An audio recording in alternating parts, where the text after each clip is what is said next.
ಎಲ್ರಿಗೂ ನಮಸ್ತೆ. ಗುರುವಾರದ mini vlog.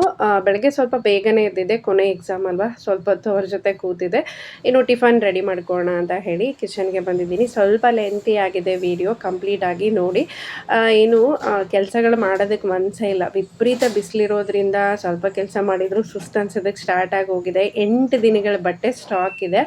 So ನೀರು ಬಂದಿರೋದ್ರಿಂದ ಮೊದಲು ಮಷಿನ್ಗೆ ಬಟ್ಟೆನ ಹಾಕ್ಕೊಳ್ತಿದ್ದೀನಿ. ಇನ್ನು ಟಿಫನ್ಗೆ ಅವಲಕ್ಕಿ ಮಾಡಿಕೊಡೋಣ, ಹಾಗೆ ಸ್ನ್ಯಾಕ್ಸಿಗೆ ಪೈನಾಪಲ್ ಕಟ್ ಮಾಡ್ತಿದ್ದೀನಿ. ಈ ಹಣ್ಣು ಮುಂಚೆ ನಾನು ಕೂಡ ತುಂಬ ತಿಂತಾ ಇದ್ದೆ. ಇತ್ತೀಚೆಗೆ ಯಾಕೋ ಗೊತ್ತಿಲ್ಲ, ತಿಂದ ತಕ್ಷಣ ಹೊಟ್ಟೆ ನೋವು ಬರುತ್ತೆ, ಹಾಗಾಗಿ ತಿನ್ನೋದನ್ನೇ ಬಿಟ್ಬಿಟ್ಟಿದ್ದೀನಿ.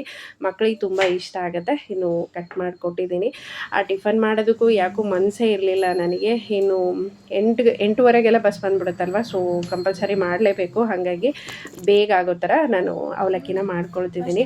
ಎಷ್ಟೋ ಜನ ನನಗೆ ಮಧ್ಯಾಹ್ನ 2 ಗಂಟೆ ಮೇಲೇ ವೀಡಿಯೋನ ಅಪ್ಲೋಡ್ ಮಾಡಿ ಅಂತ ಹೇಳಿದ್ರಿ, ಬಟ್ ಟೈಮ್ ಅಡ್ಜಸ್ಟ್ ಆಗ್ತಾನೆ ಇಲ್ಲ. ಮಕ್ಕಳ ಎಕ್ಸಾಮ್ ಇತ್ತು, ಹಾಗೆ ಮನೆ ಕೆಲಸ ಇರೋದ್ರಿಂದ ಆದಷ್ಟು ಬೇಗ ಆ ಟೈಮ್ಗೆ ಅಡ್ಜಸ್ಟ್ ಮಾಡ್ಕೊಳ್ತೀನಿ.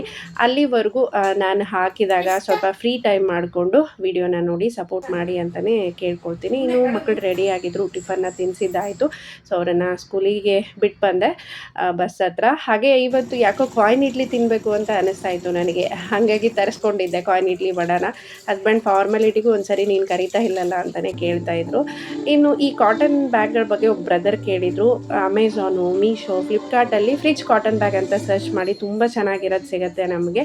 ಇನ್ನು ಕ್ವಿಕ್ಕಾಗಿ ನಾನಿವತ್ತು ಲಂಚ್ ರೆಸಿಪಿನ ಶೇರ್ ಮಾಡ್ಕೊಳ್ತಿದ್ದೀನಿ. ಮಾಡೋದಕ್ಕೆ 1-2 ಸ್ಪೂನಷ್ಟು ಎಣ್ಣೆ, ಜೀರಿಗೆ, ಸಾಸಿವೆ, ಹಾಗೆ ಕಡಲೆಬೇಳೆ, ಉದ್ದಿನಬೇಳೆ, 1 ಮೆಣಸಿನ್ಕಾಯಿ ಸ್ಲೈಸಾಗಿ ಮಾಡ್ಕೊಂಡಿರೋದು, ಸ್ವಲ್ಪ ಕರಿಬೇವು. ಅದು ಚೆನ್ನಾಗಿ ಫ್ರೈ ಆದಮೇಲೆ ಬೀಟ್ರೂಟ್ ತುರಿದಿಟ್ಕೊಂಡಿರೋದಿರತ್ತಲ್ಲ, ಅದನ್ನು ಹಾಕ್ಕೊಂಡು ರುಚಿಗೆ ತಕ್ಕಷ್ಟು ಖಾರ, ಉಪ್ಪು, ಅರಿಶಿನ ಹಾಕಿ ಚೆನ್ನಾಗಿ ಅದನ್ನು ಕಲಿಸ್ಕೊಂಡು 1-2 ನಿಮಿಷ ಲಿಡ್ ಕ್ಲೋಸ್ ಮಾಡಿಬಿಟ್ರೆ ಚೆನ್ನಾಗಿ ಬೆಂದಿರುತ್ತೆ. ಆಮೇಲೆ ರೈಸ್ನ ಹಾಕ್ಕೊಂಡು ಕಲಿಸ್ಕೊಂಡು ಕೊನೆಯಲ್ಲಿ ಸ್ವಲ್ಪ ಕೊತ್ತಂಬರಿ ಹಾಕಿಬಿಟ್ರೆ ಟೇಸ್ಟಿ ಆ್ಯಂಡ್ ಹೆಲ್ತಿ ಆಗಿರುವಂಥ ಬೀಟ್ರೂಟ್ ರೈಸ್ ರೆಡಿ ಆಗುತ್ತೆ. Please subscribe.